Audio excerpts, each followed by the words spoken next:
চলে এসেছি আজকে আবার একটা নতুন রান্নার রেসিপি নিয়ে।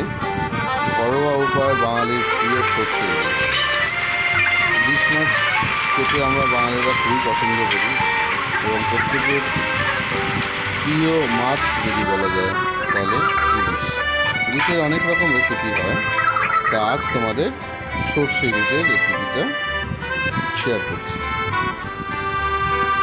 আমি কলিগের হাজব্যান্ডের সাথে সেদিন গিয়েছিলাম বারাসাতে মাছের আড়তে। ওখানে নাকি মাছটা একটু সস্তায় পাওয়া যায়, তাই মাছ পেয়ে বেশ কয়েকটা মাছ একবারে নিয়ে এসেছি।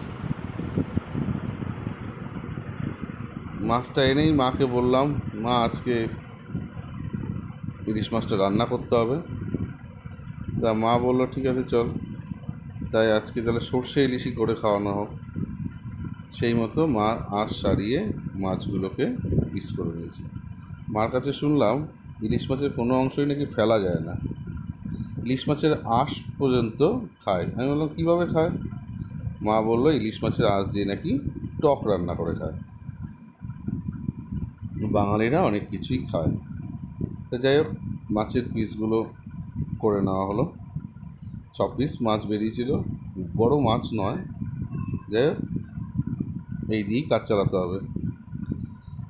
এবার বাটার মধ্যে কী কী থাকবে? সর্ষে, গোটা জিরে, কাঁচা লঙ্কা, পরিমাণ মতো যে যেরকম ঝাল খাবে, এগুলো শিলের ওপর নিয়ে নিচ্ছি। একটা মিক্সচার পাওয়া যায় ইলিশ মাছ রান্না করার, সর্ষে বাটা যে প্যাকেট, তা কিন্তু আমরা চেষ্টা করি শিলে বেটে মশলাটা তৈরি করতে। এখনও পর্যন্ত করছি, জানি না কতদিন পাবো।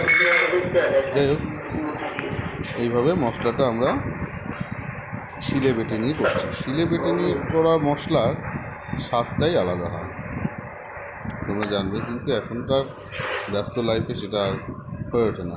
এর মধ্যে একটুখানি হলুদ ও একটু নুন একসঙ্গে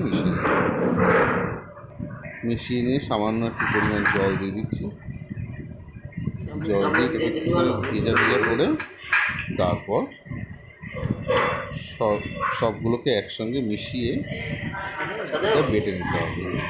এই বাটাটা যত ভালো হবে, মাছের কিন্তু ঝোলের টেস্টটা তত ভালো হবে।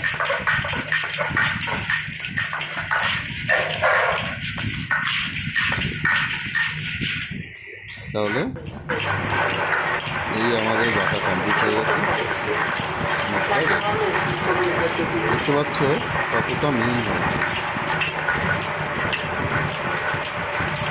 এবার মশলাটাকে আমি একটা পাত্রে তুলে নেব।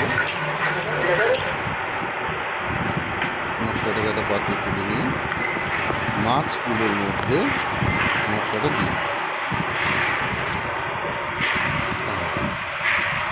এবার এটার মধ্যে আরও কয়েকটা জিনিস দিতে হবে। একে একে আরও কয়েকটা জিনিস দেবো। সর্ষের তেল দিয়ে, কাঁচা সর্ষের তেল দিয়ে দিলাম। কাঁচা সর্ষের তেল দিয়ে মাছ যদি খুব ভালো হয় তাহলে খুব বেশি তেলের প্রয়োজন হয় না, মাছের থেকে তেল বেরোয়। মা বললো খুব বেশি তেল লাগবে না, মাছটা ভালোই মনে হচ্ছে, তেল বেরোবে এর মধ্যে থেকে। এইভাবে মাছের গায়ে মশলাটাকে ভালো করে লাগিয়ে দিতে হবে।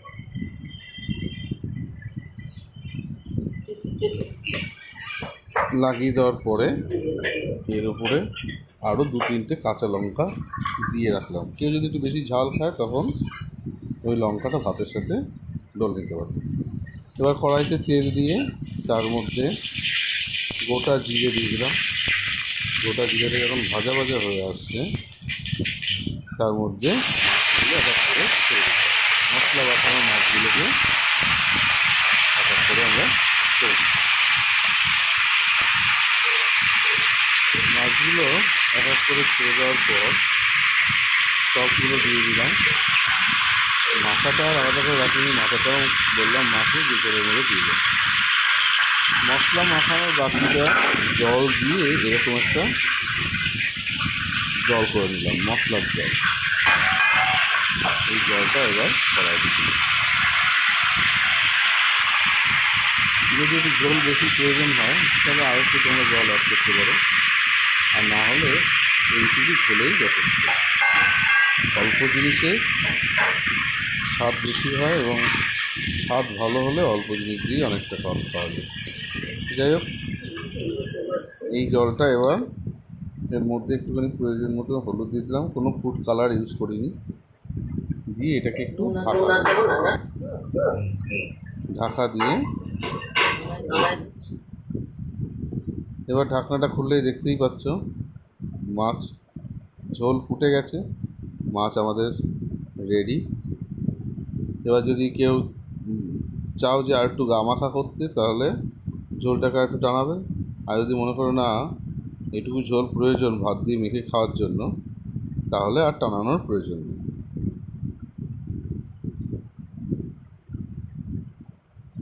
হ্যাঁ, সব কটা মাছের গায়ে বেশ মশলা এবং ঝোল দুটোই লেগে গেছে।